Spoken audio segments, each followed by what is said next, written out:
आप सभी के समक्ष मिशन शक्ति के बारे में बात करने के लिए। मिशन शक्ति क्या है? मिशन शक्ति एक व्यापक पहल है जिसका उद्देश्य महिलाओं को आत्मनिर्भर बनाना, उन्हें आत्मसम्मान दिलाना तथा उन्हें सुरक्षित महसूस कराना है। यद्यपि आज महिलाएं प्रत्येक क्षेत्र में आगे हैं, जागरूक हो चुकी हैं, प्रत्येक क्षेत्र में आगे, वे फाइटर जेट को उड़ा रही हैं, सिंदूर जैसे ऑपरेशन को लीड कर रही हैं और प्लेन चढ़ा रही हैं और यूपीएससी जैसे टफेस्ट एग्जाम में टॉप 10 में उनका नाम है। किंतु आज भी कहीं न कहीं महिलाएं पीछे रह गई हैं, उनका शोषण हो रहा है। इसीलिए आज हमें मिशन शक्ति जैसे प्रोग्राम की आवश्यकता पड़ी। मिशन शक्ति के तहत हमारी सरकार महिलाओं को निम्न नंबरों से अवगत करा रही है, जैसे 1076, 1090, 181, 112, 108 और 102। प्रत्येक क्षेत्र में, प्रत्येक जगह पे मिशन शक्ति के प्रोग्राम चल रहे हैं ताकि उन्हें आत्मनिर्भर बनाया सके, उन्हें सुरक्षित महसूस कराया सके तथा आत्मसम्मान दिलाया जा सके। किंतु याद रहे, कोई भी प्रोग्राम हमें सुरक्षित नहीं महसूस करा सकता, कोई भी प्रोग्राम हमें आत्मनिर्भर नहीं बना सकता। हमें इसके लिए खुद ही स्टैंड लेना होगा। जब हम खुद बढ़ चढ़ कर इसमें भाग लेंगे तभी हम आत्मनिर्भर बन जाएंगे, तभी हम सुरक्षित महसूस कर सकेंगे। महिलाएं कमजोर होती नहीं, ये समाज क्या कहेगा कहकर उसे कमजोर बनाया जाता है। हम सभी जानते हैं हमारे साथ जो हो रहा है वो अनुचित है, वह नहीं होना चाहिए, लेकिन हम फिर भी उसे सह रहे हैं। हमारी माताओं ने जो सहा वो हम पर थोपा और जो हम सह रहे हैं वो आने वाली पीढ़ियों पर थोपेंगे और इस तरह यह एक चैन बन जाता है और इस चैन को तोड़ना उतना ही दुष्कर हो जाता है जैसे कोयले की खदान में से हीरे को तराशना। अगर इस चैन को तोड़ना है तो सबसे ज्यादा जरूरी है शिक्षा, क्योंकि किसी ने कहा है शिक्षा शेरनी का वह दूध है जो जितना पिएगा उतना दहाड़ेगा। शिक्षा से ही देश की परिवर्तन संभव है, शिक्षा से ही समाज में सुधार लाया जा सकता है। इसलिए सबसे ज्यादा जरूरी है कि पहले हम महिलाएं सशक्त हों, शिक्षित हों, तब हम आगे कुछ कर पाएंगे। हम जब अपने पेरेंट्स की सुनते हैं, जब उनके हाँ में हाँ मिलाते हैं, तब तक हम सही होते हैं, लेकिन जिस दिन हम अपने हक की बात करना शुरू कर देते हैं उस दिन हमारा शोषण शुरू हो जाता है, उस दिन हम हमारे पर उंगलियां उठने शुरू कर देती हैं। जब हम पुरुषों के नीचे रहकर बात करते हैं तब वो हमारे संस्कार के अंतर्गत आते हैं, लेकिन जब हम उनके बराबरी की बात करने लगते हैं तो हम पे उंगलियां उठने लगती हैं।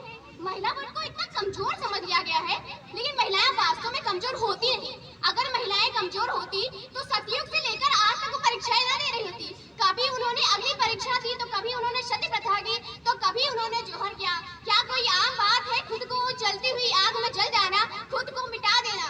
क्या ऐसा हो सकता है? नहीं। आर्टिकल डीपीएसपी के आर्टिकल 42 में बताया गया है आर्टिकल 42 में बताया गया है प्रसूति उपन, जिसके तहत महिलाओं को गर्भावस्था के दौरान लीव दी जाएंगे, साथ ही साथ उन्हें उनका वेतन नहीं काटा जाएगा।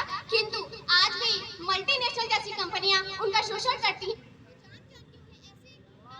जिसके तहत वो खुद ही गिव अप कर दें। आर्टिकल 39 के डी में कहा गया है समान कार्य के लिए समान वेतन की व्यवस्था की गई है, किंतु आज भी अगर हम गांव में जाते हैं तो उसी समान कार्य के लिए महिलाओं के लिए अलग वेतन है, पुरुषों के लिए अलग वेतन है। इस जेंडर इनइक्वालिटी को दूर करना है। जब तक इस जेंडर इनइक्वालिटी को दूर नहीं करेंगे तब तक भारत एक सशक्त राष्ट्र नहीं बन पाएगा, क्योंकि महिलाएं ही निर्माण करती हैं और महिलाएं ही विनाश करती हैं। महिलाओं को सशक्त बनाने के लिए चंद्रगुप्त जैसी राजव्यवस्था को अपनाना होगा, तब वो सशक्त होंगे। तब जहाँ पे वे अर्धरात्रि को भी निकलेंगी तो उन्हें किसी का भय नहीं होगा। जब महिलाओं को उनके काम के बदले प्रशंसा मिलेगी तब उनका आत्मसम्मान होगा। जब महिलाएं खुद अपने शौक पूरा कर सकेंगी तब वो आत्मनिर्भर होगी। पहले हमें बोलने की आजादी नहीं थी, धीरे धीरे हमने बोलना शुरू किया। फिर उस पे प्रश्न उठता है, अरे तुम बराबरी की बात करती हो, मेरे जैसा वजन क्यों नहीं उठाती हो? अरे तुम बराबरी की बात करती हो, मेरे जैसा वजन क्यों नहीं उठाती हो? तुम बराबरी की बात करती हो, देर रात तक काम क्यों नहीं करती हो? इस पर एक महिला क्या सुंदर जवाब देती है, मैं भी घर जाने की जल्दी न करती शाम से पहले, कि मैं भी घर जाने की जल्दी न करती शाम से पहले अगर मैं एक औरत ना होती। इसे साफ साफ पता चल रहा है कि महिला वर्ग को हीन समझ लिया गया है, महिला वर्ग को अबला समझ लिया गया है, महिला वर्ग को दुर्बल समझ लिया गया है, जबकि महिला वर्ग खुद में एक विशालता का शब्द है, महिला वर्ग खुद में एक क्रांति का शब्द है, महिला वर्ग खुद में एक निर्माण का शब्द है। इसी को दूर करना है, इसी मानसिकता को दूर करना है। मैं चंद लाइनें कहना चाहूंगी जो कि हमारी दीदी ने पहले भी कह चुकी है, लेकिन मैं फिर से उसे रिपीट करना चाहूंगी।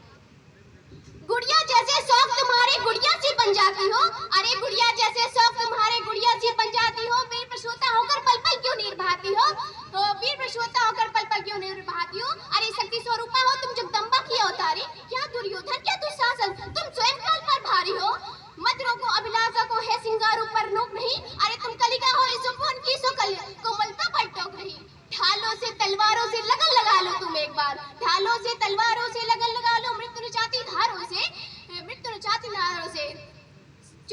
चोली बिन होता सिंगारपुर नहीं, चुनरी चोली जोड़ी बिन होता सिंगारपुर नहीं।